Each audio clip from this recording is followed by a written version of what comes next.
Hello everyone, this is Philosophy of the People with Stefan Bertram and Ben Burgess, reporting in from a new flat.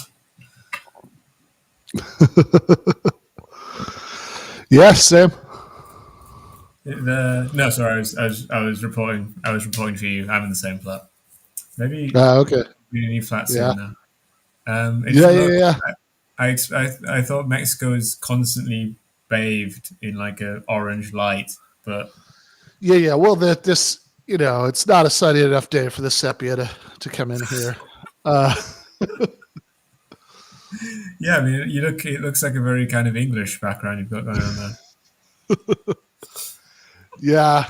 Yeah. No, it is actually kind of, yeah. Like from where I'm sitting, I've got the desk set up by the window. I actually brought the writing desk down day before yesterday. I brought the second carload of my stuff down from California, and so I've got the desk set up in the window. So off to my right, I can see the ocean and some palm trees and stuff. But yeah, in here, I guess it could be anywhere. And today we're going to be talking about, well, Marx and Aristotle, but also kind of what I think is the kind of interesting question about whether kind of the historic age we live in, kind of the material circumstances we're embedded in, kind of limits, if not makes impossible, certainly constrains and limits the possibility for philosophers to consider certain things. Yeah, yeah, exactly. That the sort of ultimate conclusion. I mean, just to skip right to the head, right to the end, right of Marx's critique of Aristotle on value theory is that even though Marx thinks that Aristotle is a genius, I mean, and he really praises him a lot in ways that that you don't see Marx praising a lot of philosophers, and he and Capital is a critique of political economy, not a kind of a complementary tour. yes, yeah, exactly, and yeah, and really, like if you read the first chapter of Capital, I mean, a lot of the feel of it is very Aristotelian, right? Like in terms of the way that like Marx is setting up categories and making arguments and all that stuff. Uh, and he has a lot of I mean, he doesn't say a lot about him, but like the couple things that he says about Aristotle are very complimentary.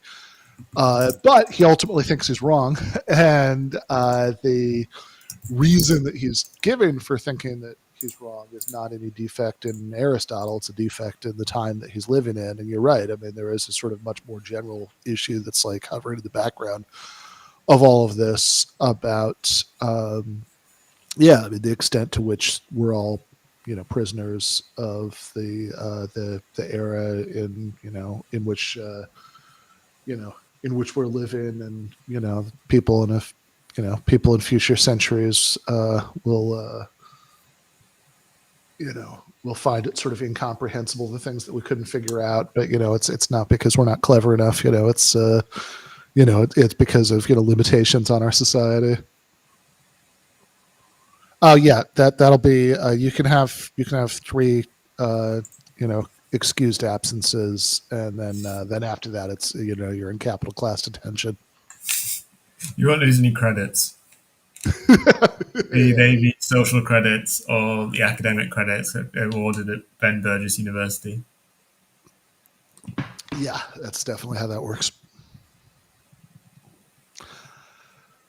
But yeah, so it's let's see.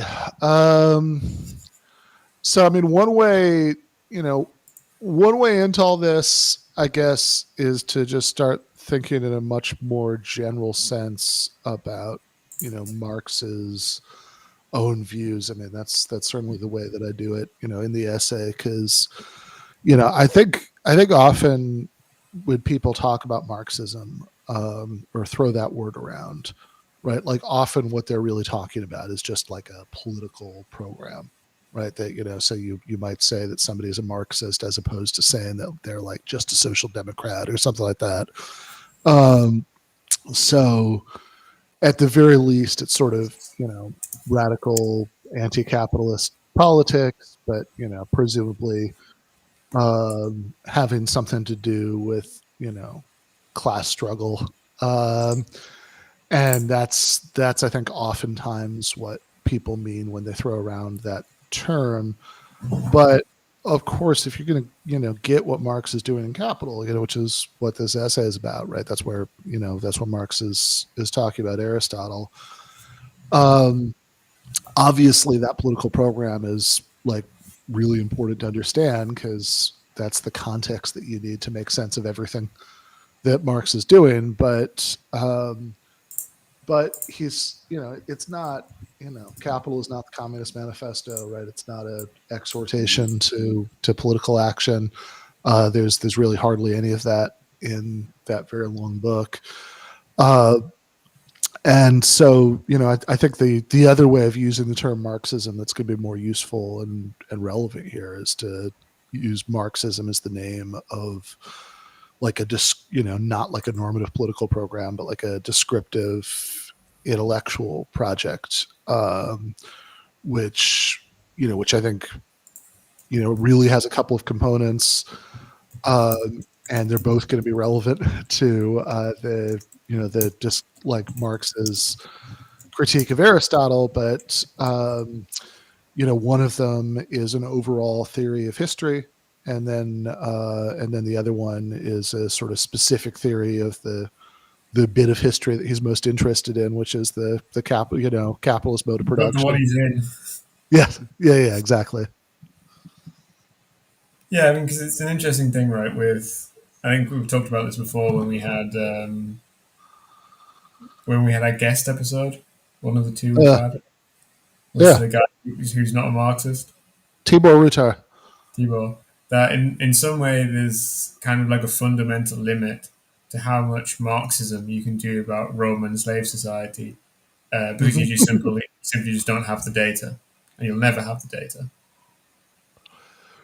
Yeah, no, that's true, right? It's an interesting question, actually.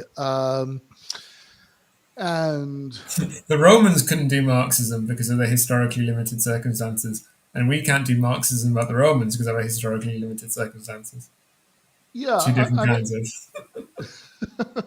yeah, I mean, I guess there's also a question about what Marxism about the Romans would mean, right? I mean, if it's a sort of detail, if it's kind of an in-depth analysis of Roman class structures, maybe we could do that to a point. Although the data issue that you're talking about definitely, Like a definitely rears. lot of kind of an analysis of like Marx's analysis of Romans is based off events which may be mythical or may have happened but not happened in exactly the way they're told, like the secession of the plebs Oh yeah, was, yeah, which we don't yeah. really know if it happened, and if it did happen, it probably didn't happen in nearly this clean way where everyone just went on like a physical strike on the morning and went off to a hill, you know. Yeah, that's a fun example because okay, no, I like it because when you started to say all that, I was thinking it's like okay, sure, there's like a lot of early Roman history that like we don't actually have accurate information about, but how relevant is that going to be? But then, yeah, secession of the plebs is actually a great example because that's sort of I mean, in a way, that's kind of the Roman equivalent of like the, struggle for the 10-hour day that, Marx is writing about in chapter 8 of Capital. And yeah, and we're still firmly in the sort of shrouded in mythology, part of Roman history. Like if anybody, uh, you know, like I was a big fan of Mike Duncan's History of Rome podcast, which I don't even remember. It was like several hundred episodes or something. But and I remember when I first started to listen to that podcast, I was thinking it's like actually one of the reasons I was hesitating. I had friends who liked it. It was like, okay, so are like the first like 20 episodes going to be like, because like given like where he seems to be starting chronologically, is it could be like first 20 episodes, it could be like talking about what we can infer from shards of pottery. That doesn't sound like riveting listening. But then, of course, what he does, because Duncan's a good storyteller, is he sort of gives you half mythological stuff, and then at the end of the episode, it's like, yeah, but probably none of that happened.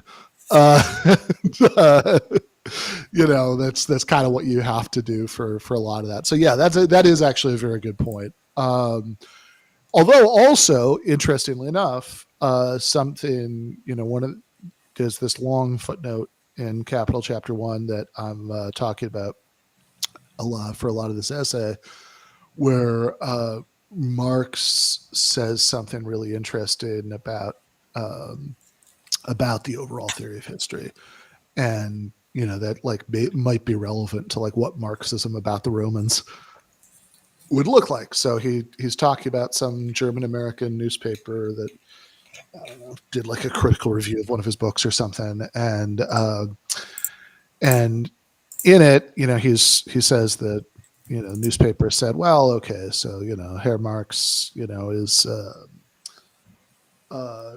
understand like he thinks that like economics is like the sort of fundamental thing that explains everything, and that might be fine for the capitalist period, when economics really does predominate, but come on, this doesn't make any sense as an overall theory of history, because clearly in the medieval period, religion is the most important thing, and in the ancient period, politics is the most important thing. And Which sounds to us completely goofy, right? Marx pushes back. Oh no, Stefan. Hello? Am I here? Oh yeah.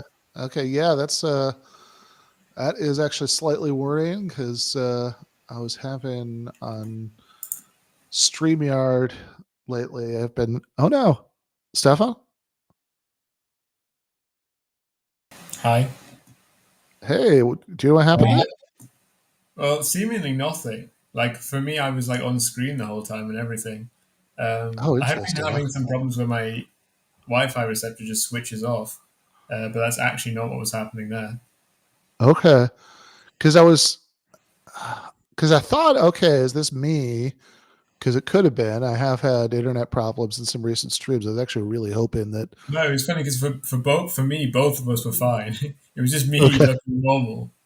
Earlier, I did have a thing where again, Restream was telling me like, "Oh, there's an internet problem," but seemingly my internet was fine. And when I refreshed, it went back to normal. So it might be something wrong with Restream, but it seems that it'll be fixed just by me refreshing. So we'll see. Okay, that's good. Yeah. All right. Like I said, a little nervous because I'd had internet problems before that I actually thought were solved by now. But from what you're saying, it's probably not in this I sense. think So, it's definitely not you. It might be a Restream problem. It might be my internet, but you're definitely fine. okay, fair enough. Um, yeah. So yeah. We were talking So about how it's goofy the idea that medieval Europe ran on religion. Like in some sense, it definitely ran on the Catholic Church, but that was part of a political economy, right? yeah.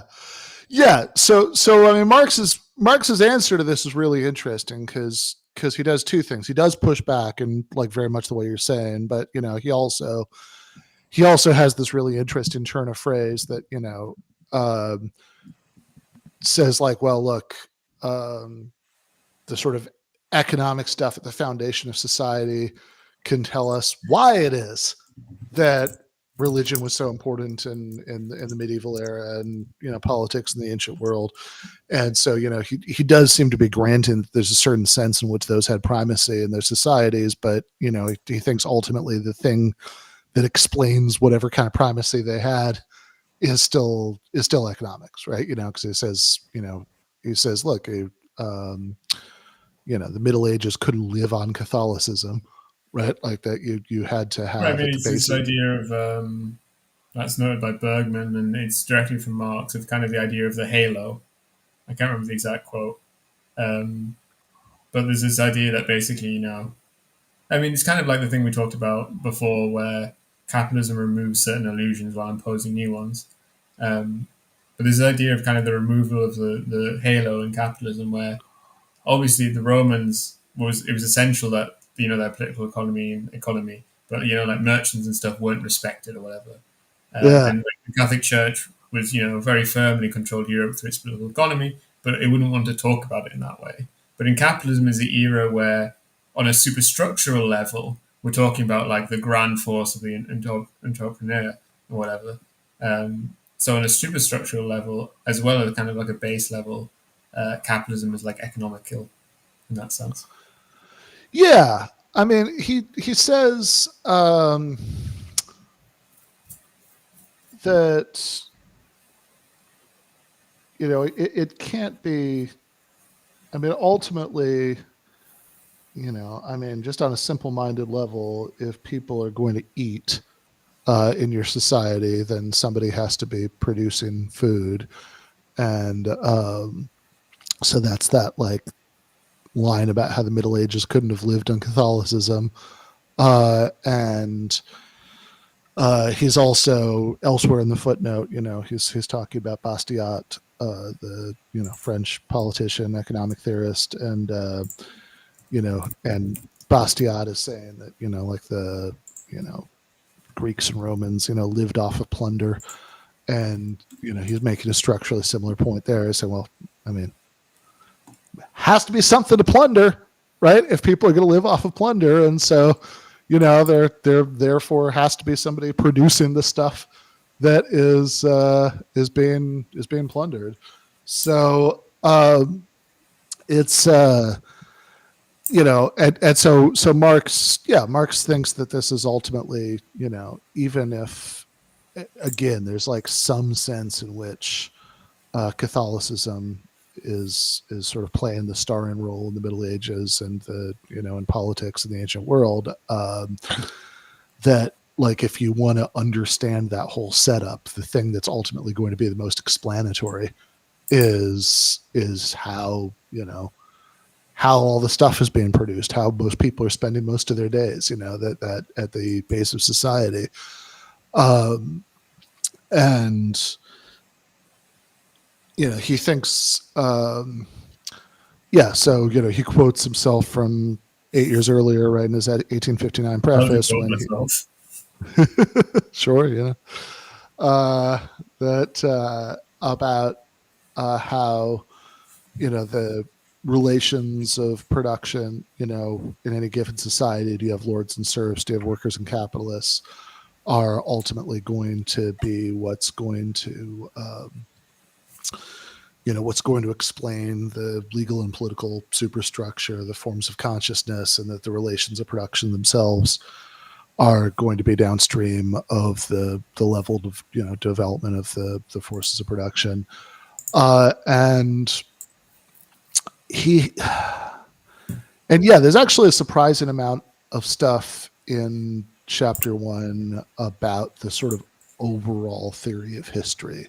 Maybe because at the beginning of Capital, I think Marx is doing something slightly strange in how he starts out Capital, because it's it's a book about capitalism, of course, but he sort of announces in chapter 1 that for the next little while he's not actually going to be talking about capitalism per se, right? Capitalism is a class structure at all, right? Like he actually says in one of the footnotes to chapter 1, at this stage of the analysis, wage labor does not exist, right? So he we'll get there. So he's it's but like the way he starts out, right, like the opening sentence, he says that the wealth of all societies where the capitalist mode of production predominates takes the form of an immense collection of commodities.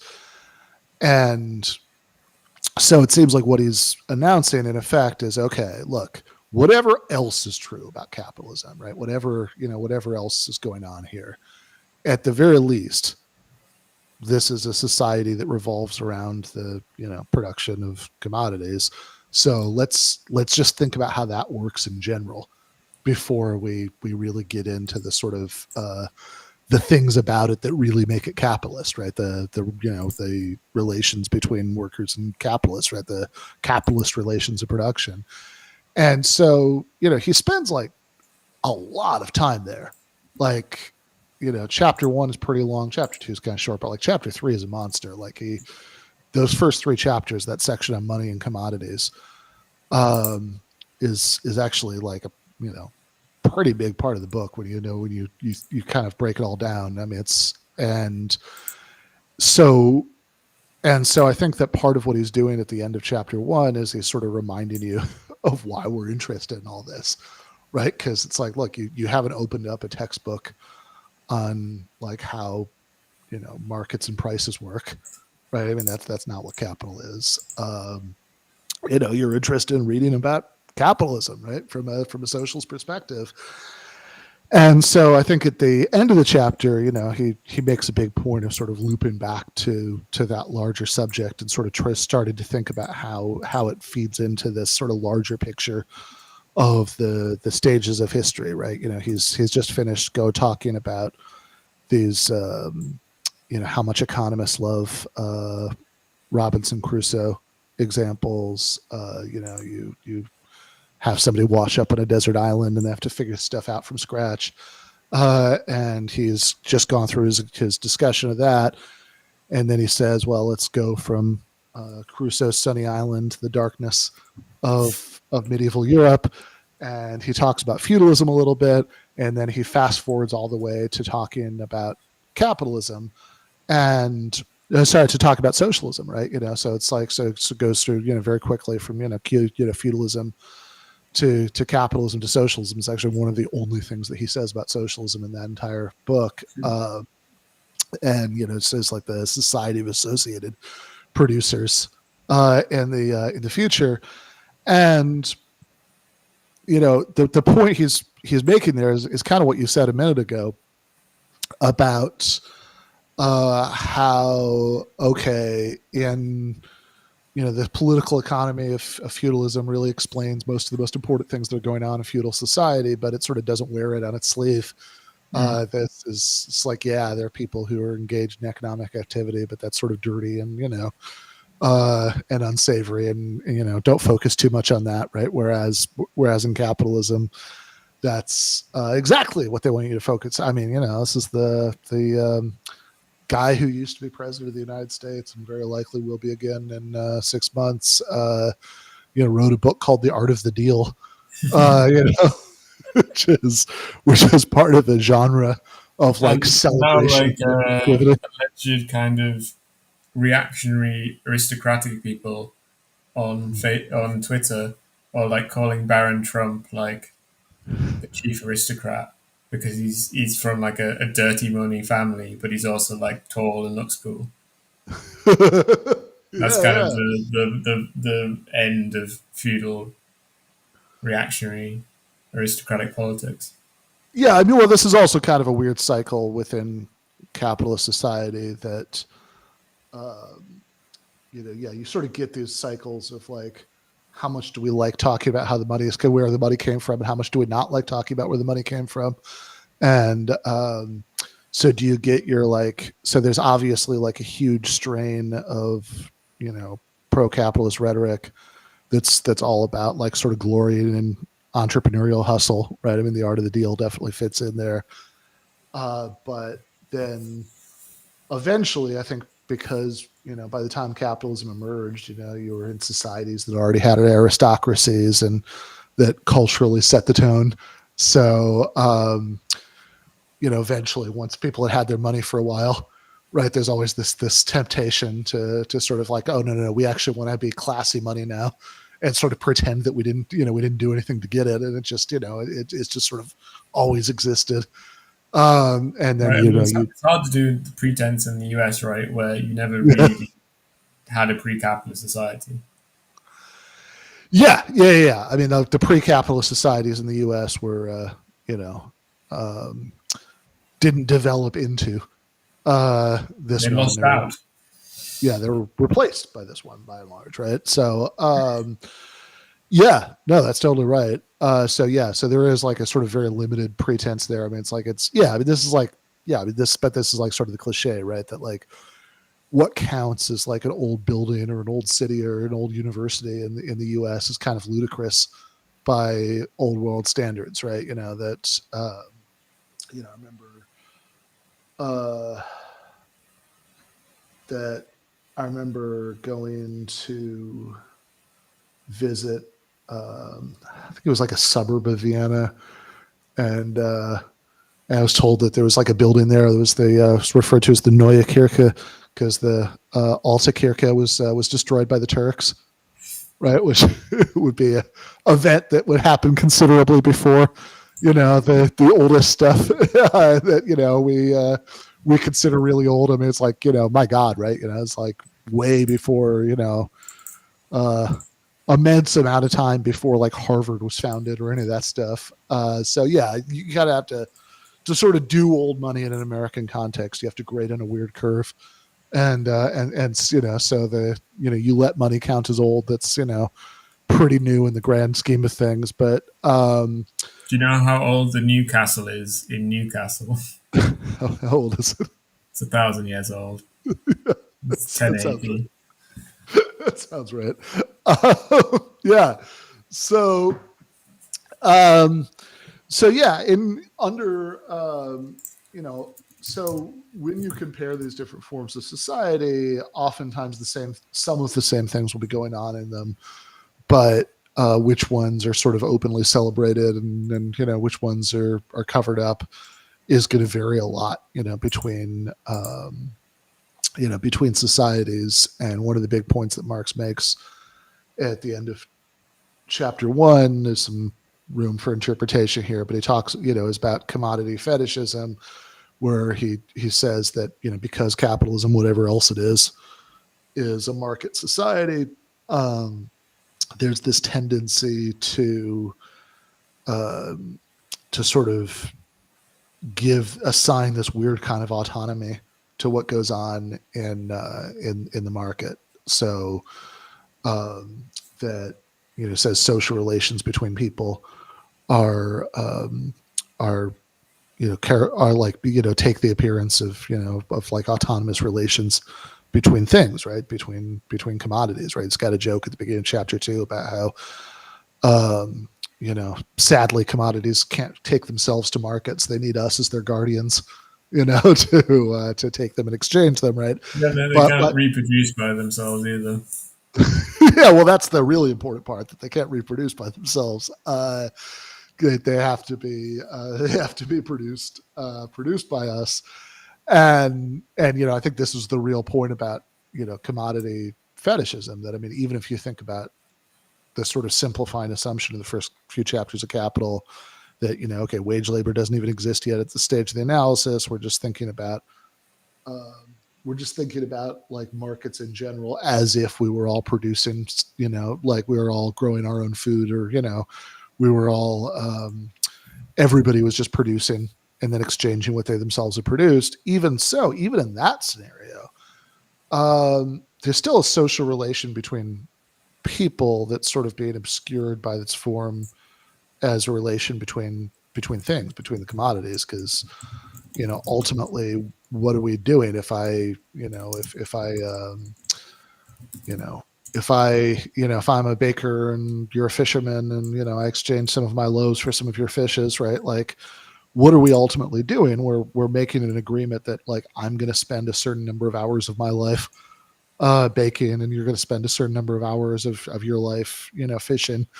And like, that's so there is ultimately this human relationship there that's being obscured. And certainly then, when you get into labor markets, that's absolutely going to be true. I mean, that you have this that that you have something. I mean, this is like one of the key points of Capital, that at a certain level of analysis is very much like pre-capitalist class societies, that you ultimately have a class of subordinate laborers who are who are being compelled to work for a ruling class, but it doesn't wear that on its sleeve. I mean, it is this, since it takes the form, which is in some ways accurate, in some ways misleading, of a free exchange, in the marketplace, between equals. So you have, so there's a sense in which you have, when you go from feudalism to capitalism, um, what was once sort of right out in the open has become obscure, but there's also a sense in which the other way around is true, right? That that what under feudalism was totally opaque has become totally clear. That we talked about this. We were talking about the previous essay about capital. That under feudalism, there's this elaborate pretense that there's this sort of meaningful human relationship between people in different parts of the economic hierarchy, whereas under capitalism, it's sort of very, very, very openly instrumental, right? That the like, nobody, hey, I gave you a job because I want to make money, and the second I'm not anymore, sorry, right? And so then the hope that he's pointing towards in that passage is that under in the future this society of associated producers, the way that things work will once again be open because there really isn't any need to to obscure it anymore, right? So that's the overall sort of view about history. But then where all this connects to Aristotle is when Marx is giving Bastiat. I would always, anytime I say a French word or name, you should always assume that however it's supposed to be said is something other than what I said. But that guy, when Marx is giving him a hard time for saying Greeks and Romans, we're living off of plunder. And so he sort of makes the first objection that, well, okay, that has to be something going on at the economic base of society for there to be something to plunder. Then he says, hey, it's possible that what Bastiat means is that a society where the underlying production relations are slavery, that's plunder. But if so, he's on dangerous ground. Presumably what he means by dangerous ground is because, capitalism is also a society based on class exploitation. And he says, if even a giant like Aristotle could be wrong, if a giant like Aristotle could be wrong about slavery, then why should a dwarf economist like Bastiat, be right about wage labor, which is, just a small point, but it's like the kind of thing that makes me think that Marx would have done very well on Twitter. But then, then the part of the chapter that I'm particularly interested in for this essay is the other mention of Aristotle, which ultimately has to do with slavery also, and I think relates to what he's saying in that footnote, which is about the labor theory of value. That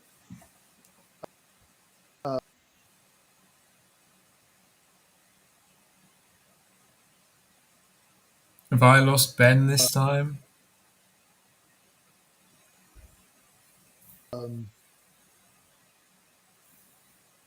Marx in chapter 1 of Capital makes these tested. Hello? All right, I heard that. Can you hear me? Yeah. You Okay. seem normal again. Okay. I think it was you that time. Yeah, because I got a little message. I didn't before, but this time I got a little message on the top saying, "Oops, your connection is something." Yeah, I got that message not during the show, but beforehand. Okay. So the first time I've seen it, I don't know if it's a new error from them. But the second bit of Aristotle? Yeah, so the second bit of Aristotle is talking about the labor theory of value. So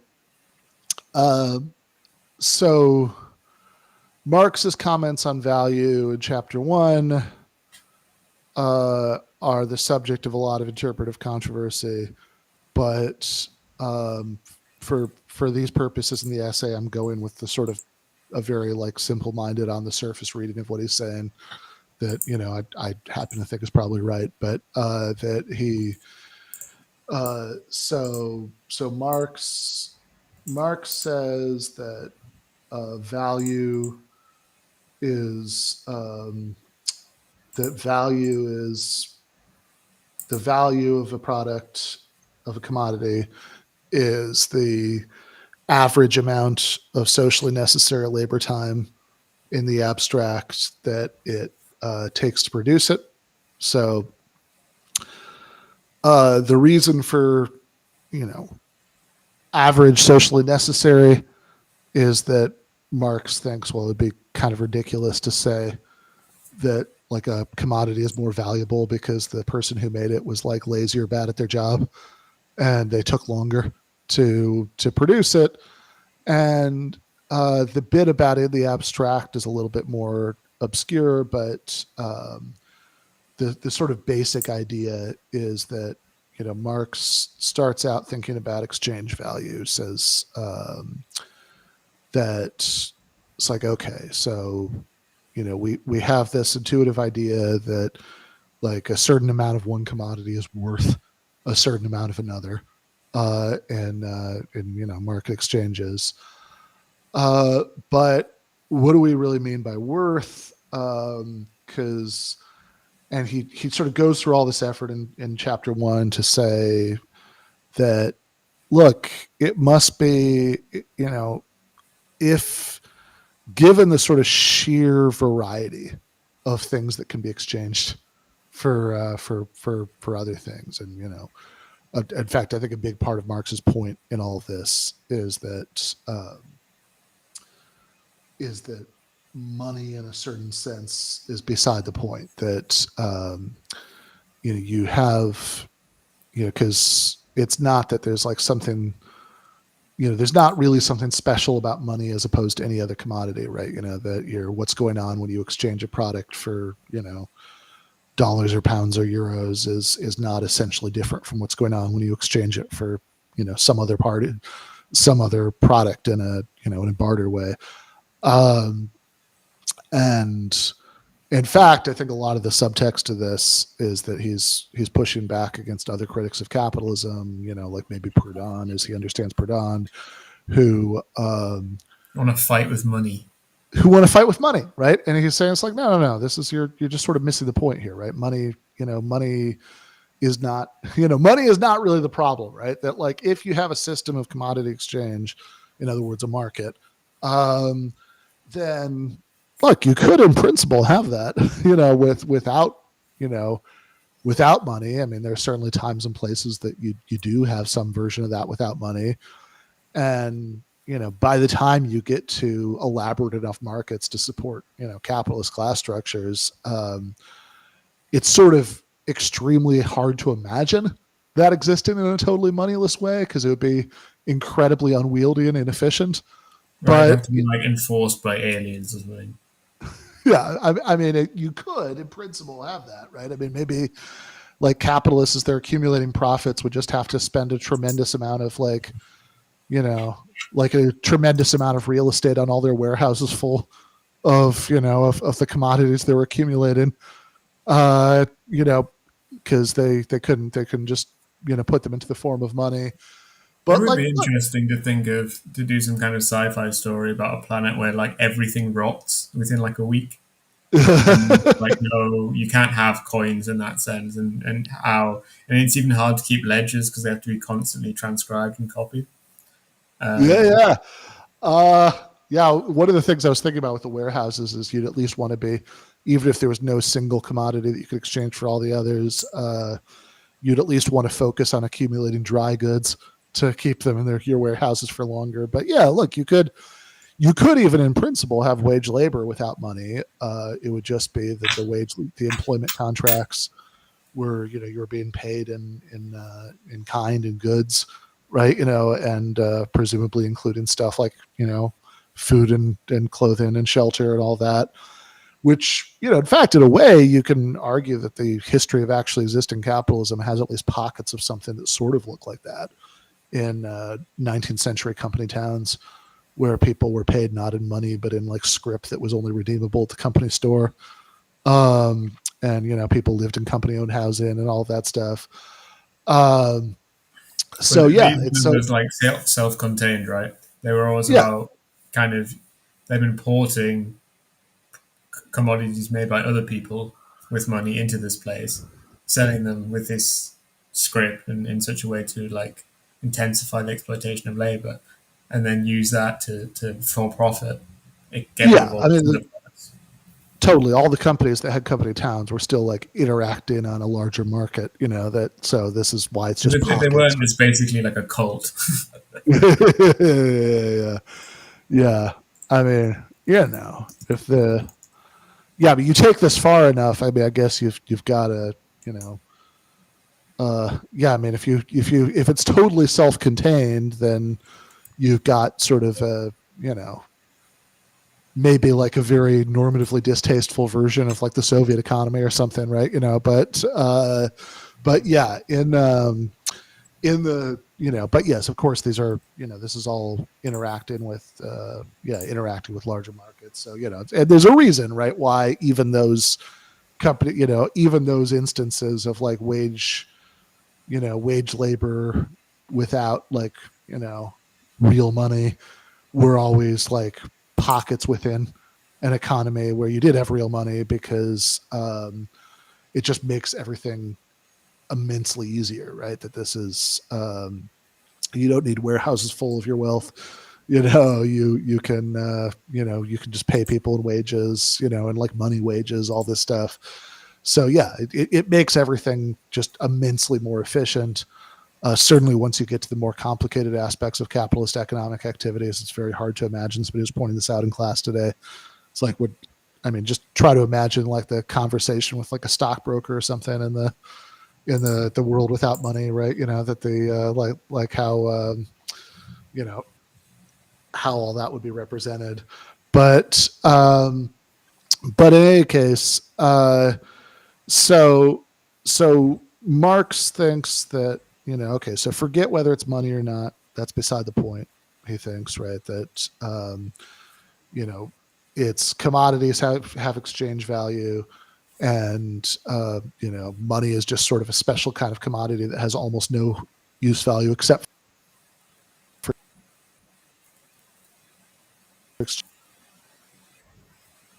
exchange value. Um, he does point out that it does still have some other. So yeah, money is a special kind of commodity that has almost no use value except for exchange value. It is almost, he points out in chapter 2, that in lots of societies where gold is the money commodity, gold is still used to fill teeth, right? So it does have some, but it has almost none. But like, yeah, whether you're exchanging for gold, or you're doing like the prison equivalent and you're exchanging for cigarettes, or whether you're just like engaged in a complicated system of bartering without a universal equivalent, one way or the other, you're saying, okay, this much of this thing is worth that much of this other thing. And so so the question is, for Marx, is, well, hold on, like, what is it? There must be something, he thinks, right, that these things all have in common that ground those equivalences. And you start to think about this, that like, okay, this this many yards of linen is worth a coat, but it's also worth like a gallon of gasoline. It's also worth a Substack subscription. It's also worth whatever, right? You keep going through all the list of commodities, and the list is so heterogeneous that Marx thinks, well, it can't possibly, like, whatever it is that these things all have in common, it can't be anything about the physical makeup of the commodities, because that just varies too much. And it can't even be can't be about their use value. That's too different. So what do they all have in common? Well, they're all products of human labor. he does introduce some exceptions to that in chapter 3, but at this point, they're all products of human labor. And so they're people who are putting a certain amount of hours of their life into producing it, and he thinks that but again, even the labor that's producing it is so heterogeneous that it's just like the common thing must be this like extremely abstract sense of labor that you get when you just subtract everything that's like specific about it, right? That's the average socially necessary labor time in the abstract. In fact, you're abstracted so many specifics that Marx makes this really odd comment in chapter 1 about how, which he seems to think is sort of straightforward, but many people have thought it's not straightforward, who've read it, about how like skilled labor is just a more concentrated form of unskilled labor as far as thinking about labor time, right? The skilled labor reduction problem, and he sort of says that's obvious that that's true, and again, is it obvious? I don't know, but anyway, so he thinks that labor in this extremely abstract sense, or labor time, in the abstract sense, is the the value of all commodities that sort of underlines these exchange value ratios. And there are all sorts of interesting questions you could ask about which of Marx's arguments later in the book sort of need that premise and which ones don't, right? That like you can say this sort of extremely technical, like the labor theory of value in this extremely technical way, might be important for some things, whereas there might be other contexts where all that really matters is, the labor theory of value in a very loose sense, that, workers are producing the products that, that are being exchanged, at the market and all of that. The capitalists aren't producing them, the workers are producing them. That might be all that you need for some of Marx's arguments. All interesting questions, but we can put all that aside, because the thing that I find really interesting is where he brings up Aristotle again in all this, because he says that Aristotle, who he praises again, great investigator, comes very close to making this argument that we just went over. That he gets like 9/10 of the way there, but he doesn't quite make it. That Aristotle, he quotes this place in the Nicomachean Ethics where Aristotle sort of talks about exchange ratios. He uses the example of 5 beds is worth 1 house, which I have to admit really throws me when I think about this. I can't quite figure out whether to think of that as ancient Greek beds being incredibly expensive or ancient Greek houses being incredibly cheap. Yeah, I mean, even what's a bed in ancient Greece? I don't I mean, know. obviously, you start imagining like a mattress with a frame, but that's almost certainly not what they were using. Yeah, no way they were using that. And then I guess there's a follow-up question about the house, and anyway, who knows? But yeah, so Aristotle sort of said, like, kind of raises the question that Marx has raised. He's like, well, these things must all have something in common. But then he kind of ends up concluding that, I guess not, right? Because what could it And be? what could it be? I don't know. I'm stumped. I guess they don't actually. I guess there actually isn't this underlying, monadic quality that these relations, undergirds all these relations. And and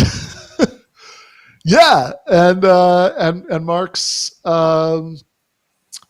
So Marx has this really interesting speculation about why Aristotle, like, who again he sees as this great genius, couldn't make it all the way to this insight about this sort of universal human labor, in the abstract being the thing that underlies all of this. And he says that it's because Aristotle is the product of a slave society where, and people, couldn't really think of like equal human labor because the whole basis of social arrangements is that you aren't really thinking of everybody as like a person who's doing the same kind of activity, regardless of where they are in the social structure. So that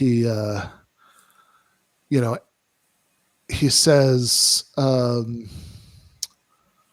Greek society was founded up on the labor of slaves, hence had its natural basis the inequality of men and their labor powers. The secret of the expression of value, namely the equality and equivalence of all kinds of labor, because and insofar as their labor in general could not be deciphered until the concept of human equality had already acquired the permanence of a fixed popular opinion. And I think this connects to a bunch of other things that Marx says in chapter 1, where he, like when he's introducing, he's kind of plotting his way through all these examples about, yards of linen being worth pounds of coffee and all that stuff. He, he spices it up with all these analogies to, observations about humans. And he says things like the let's see, the within its value relation to the linen, the coat signifies more than it does outside of it, just as some men count for more within a gold braided uniform than they do otherwise. Civil society, a general or banker plays a great part, but man as such plays a very mean part. So here the same is true of human labor. Nevertheless, the coat cannot represent value toward the linen unless value for the latter simultaneously assumes the form of the coat. An individual A, for instance, cannot be your majesty to another individual B unless majesty in B's eyes assume the physical shape of A, and moreover changes facial features, hair, and many other things with every new father of the people. And That seems a bit of a pointless one. yeah, yeah, Like yeah, yeah. these No, orchardlands. there it seems like Marx really just wants to say that thing about kings, and like his really wedging it in there. But then he says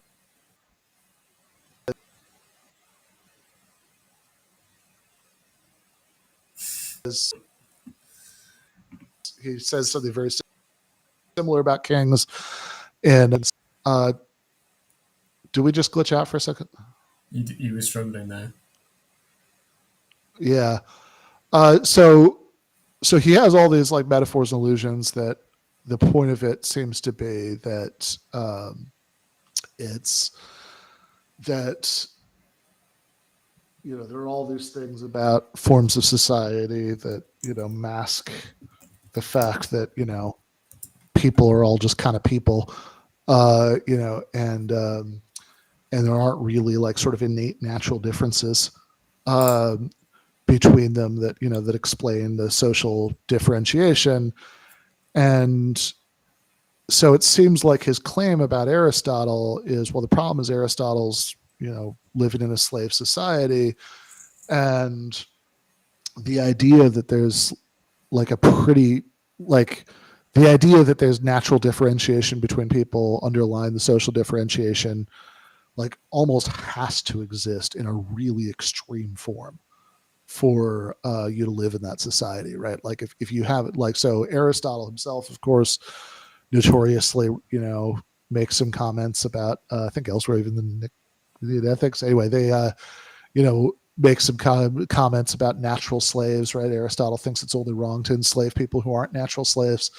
And, that's Aristotle in particular, but like in general, how could you possibly function in a society like that if you didn't on some level believe something like that? All right, I think Athens was like the highest density slave society in history. Do you know yeah, the Athenian play The Assembly Woman? uh, It's like a satirical play about women taking over Athenian society and sure, yeah, imposing hilarious, yes. proto-communism, and Uh, like they abolish private property and so on. And at some point, the assembly woman or women, they get challenged on the question of, well, who's going to till the fields? And she says, well, the slaves are going to till the fields. And that's meant as a joke, also in the play. But I think it's a joke in a different sense to how we would understand it, where the point being made there by kind of the male character in that exchange and by the play is the funny point is that the woman doesn't recognize that she lacks in the same way the slave lacks. Right, right. Yeah, yeah, exactly. Right. So, I mean, you have to, yeah, if you're going to live in, certainly if you're going to live in the highest density slave society in history, then, if you've like really internalized the idea that these are all people who are just like you are, then that would be totally intolerable. You go insane, right? Like you have to tell yourself some kind of story where that's not the case. So you have to think about them as being a really different category. And, in the, in the same way, right? I mean, okay, actually, let me put this differently. So in that, I think the point here is not that there's some sort of like logical incompatibility between, having, believing that some people are natural slaves or whatever, and believing labor theory of value. There's not, right? I mean, that's is, there's like there can't be, right, on different sides of the Izok gap, but I think that it's rather just that you're just not going to, if you're used to thinking of these as like this fundamentally different category of human, then it's you're a lot less likely to sort of let your mind go wandering in directions to like what's in common between like, what I'm doing, what some like, free craftsman is doing, and what the Right. slave I is mean, doing. you'll struggle then to kind of keep any idea of, like this is virtuous craft. If you're Yeah, having to admit they're all kind of fundamentally the same, yeah. um, which kind I, of, I think, gets us back around to like MAGA communism and so on. sure, I suppose. Because I think a lot of people, obviously, I think even for people living in capitalist society, this idea that all labor is fundamentally the same is something we don't really want to accept. Uh, Yeah, we want to like valorize certain groups, and who those groups are depends on who we are. But I think there's a pretty much universal kind of desire, which isn't always politically expressed because some people know to resist it. Um, but I think there's a desire in all of us to valorize certain kinds of labor. yeah. No, that seems totally right.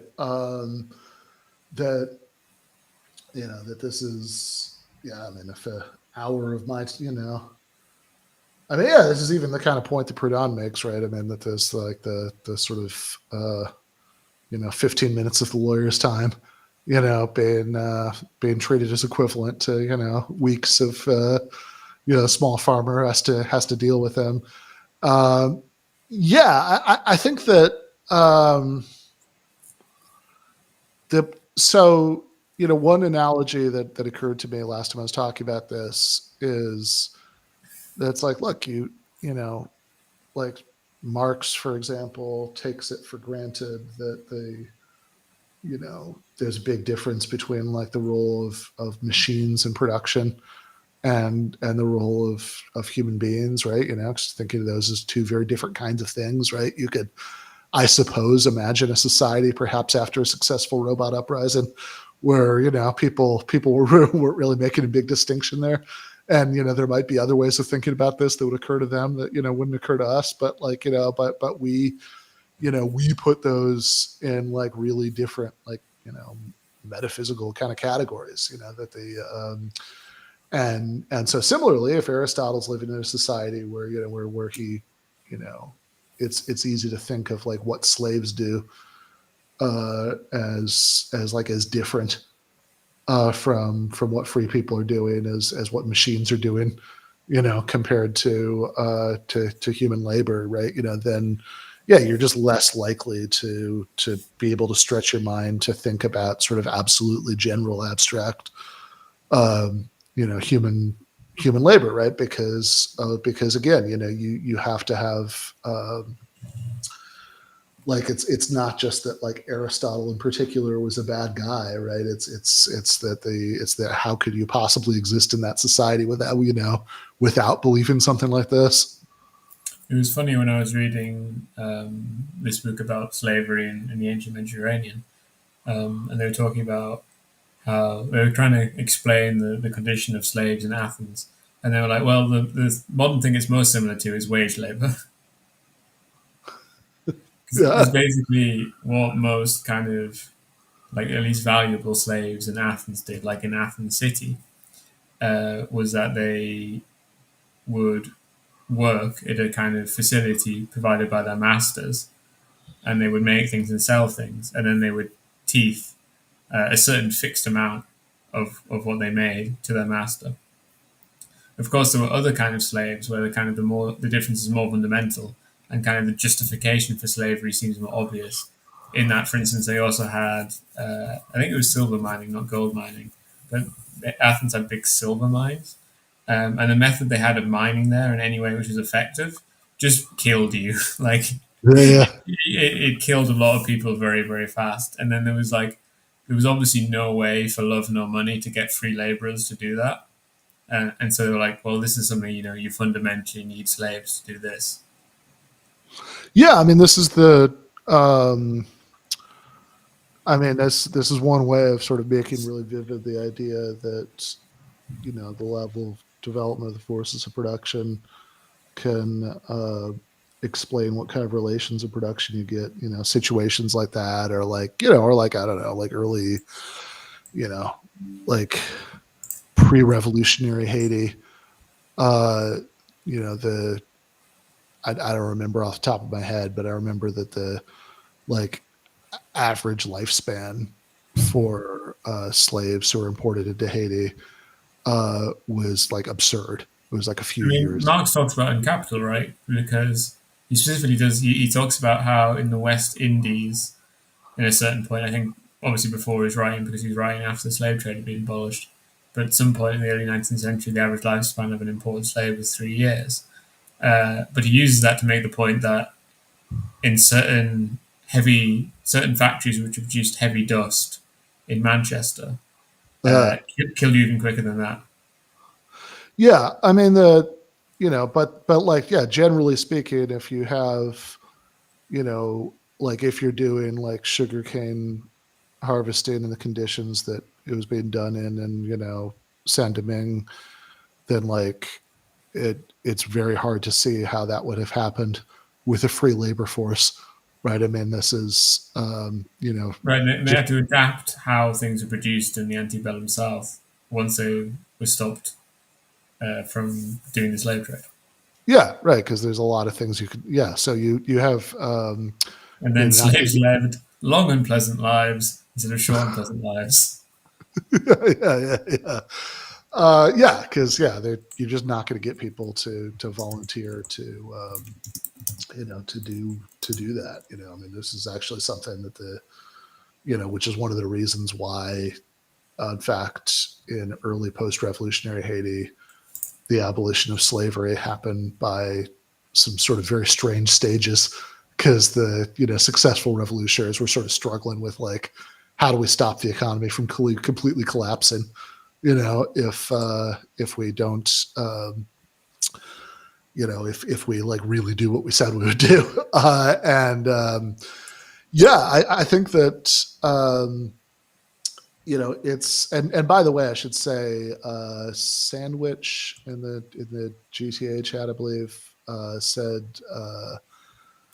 says opinions and values are always socially constructed, question mark. Well, not necessarily, right? Like you don't have to make the strong claim, right, that like facts about the kind of society that you're living in explains like everything about what people think, or that like it's that everything's determined by that, in order to make the weak claim that the sort of range of things that you're going to think is going to be heavily limited, right, by facts about There's been a society. lot of abject nonsense posted in the GTA chat tonight, which I unfortunately couldn't directly reply to as Ben was speaking because I can't post in the GTA chat from here.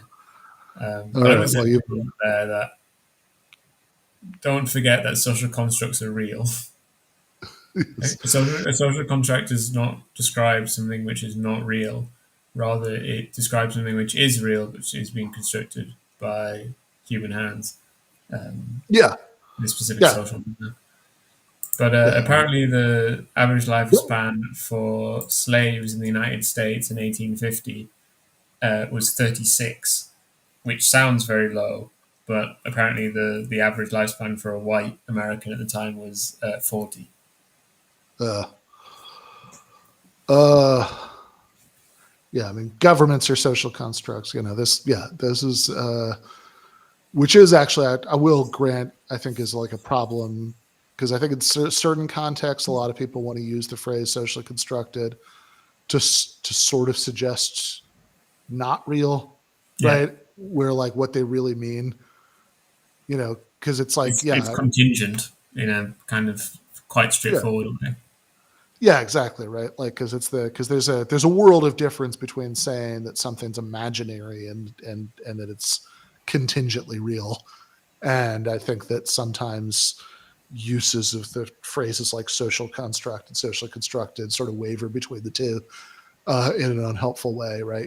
But yeah, I think that.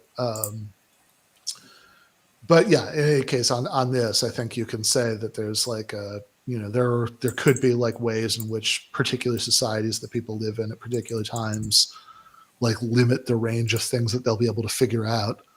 But that's consistent with saying that it's not like deep facts about the society are sort of determining everything that everybody thinks or anything, or that nobody can make contact with the truth about external reality in any way or anything like that, right? Like it's the plausible claim is way weaker than any of that. GTA is socially constructed. Yeah, I think nearly entirely it's kind of socially constructed. There's obviously some concrete objects involved, but Yeah, but is that, I mean, there are concrete objects that it manifests in, right? But supervenes are. supervenes on, nice, yeah. Uh, But yeah, obviously the microphone and whatever could be used for something completely different. For yeah, exactly yeah, like yeah. without it changing in itself in any way.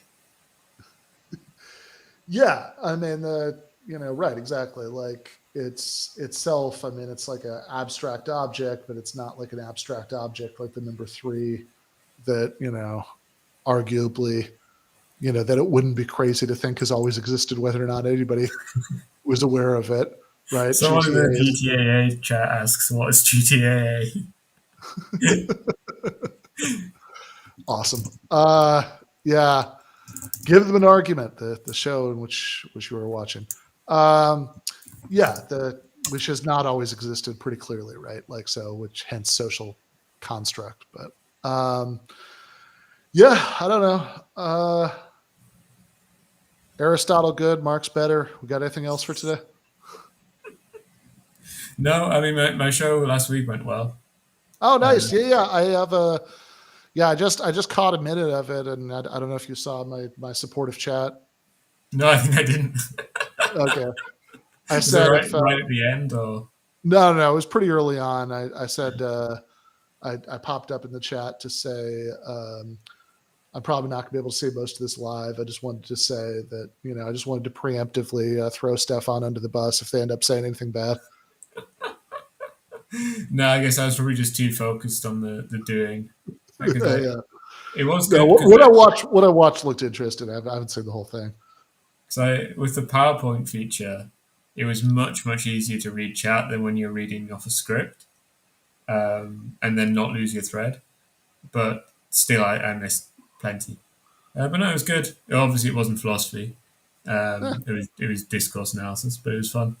that's I fun. mean, there was some normative stuff in there, so whatever. Fair enough. And what did you write this week? And are we going to do that? What are you thinking of writing next week? And what do you think we're going to do the show on? Yeah. So what I wrote this week, which we could very well do the show on next week, is a essay called "The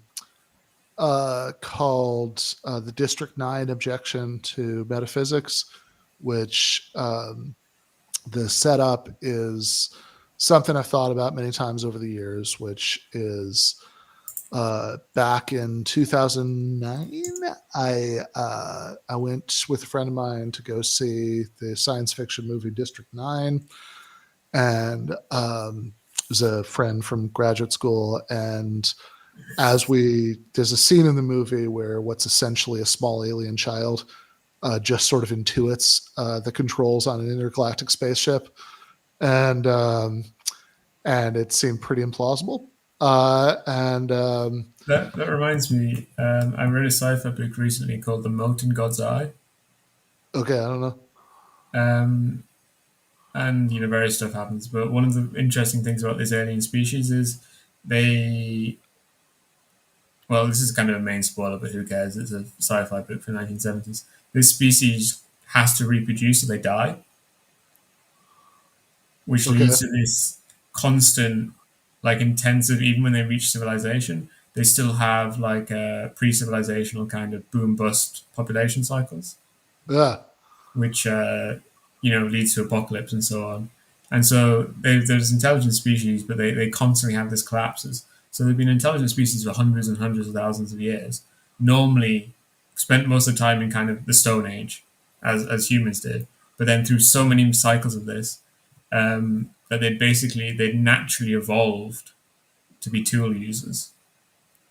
And okay. so they were like, so like they would get to the alien spaceship and be able to intuit how it works in the same way that we were able to intuit things about our natural environment, because they hadn't become tool users through a process of kind of like social teaching and sub specific kind of like flexible higher consciousness things. Rather, they'd become tool users like almost by rote over hundreds of thousands of years of natural evolution. Right. Yeah. So unless that happened, this seemed very implausible. And I remember as we were leaving the theater, we were kind of laughing about this. My friend made some comment about how she thought this was like, you know, like she said something like, yeah, like that's kind of what we do, though, right? Like, i.e., like there's a lot of philosophy that sort of um, seems like you're trying to figure out things that you could not possibly figure out given the information that's available to you. And so what the essay is sort of like exploring this sense in which this kind of concern makes, might or might not make it impossible to do certain kinds of metaphysics. And if you can, like, uh if it is okay despite that to like try to figure out metaphysical issues, then um how does that work? Can we maybe like justify some of this stuff by saying that, like, really we're not arguing about how reality is, we're just we're just sort of um we're just sort of trying, having verbal disputes about how to talk, or that there could be some descriptive issues that are really normative, or what do could there actually be situations in which, like, none of these excuses apply? We are clearly just doing metaphysics, but that's sort of okay anyway. So that's what the essay is about. That sounds cool. I might have to read that just regardless. All right, sounds good. Um, what essay are you planning on writing? Do you know? What's that? What essay are you planning on writing this week? Do you know? Oh, this week, yeah. So I actually have a rough draft. It's called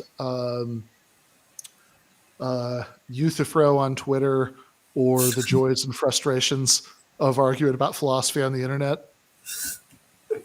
Having to do with atheism in particular, or just generally? Yeah. The example has to do with atheism in particular. That I have over the last week, for I keep running into people, sometimes very surprising sources, right? Places I wouldn't expect it, who are sort of oddly asserting something like divine command ethics, and it's and so some of it's about what's wrong with that, and then some of it's about just kind of some of the odd features of of how these how these things play out. When people talk about this stuff on social media. Kyle sent you $20, man. All right, thank you, Kyle. It was in the GTA chat, so it's your $20. It's not Jason's.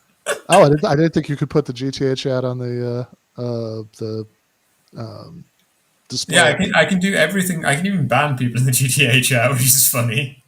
That is funny. I don't. I can do everything with the GTA chat, apart from I can't type in their chat. So it's this one-sided thing where I can bring them up on screen and I can exile them, or I can stop them from typing.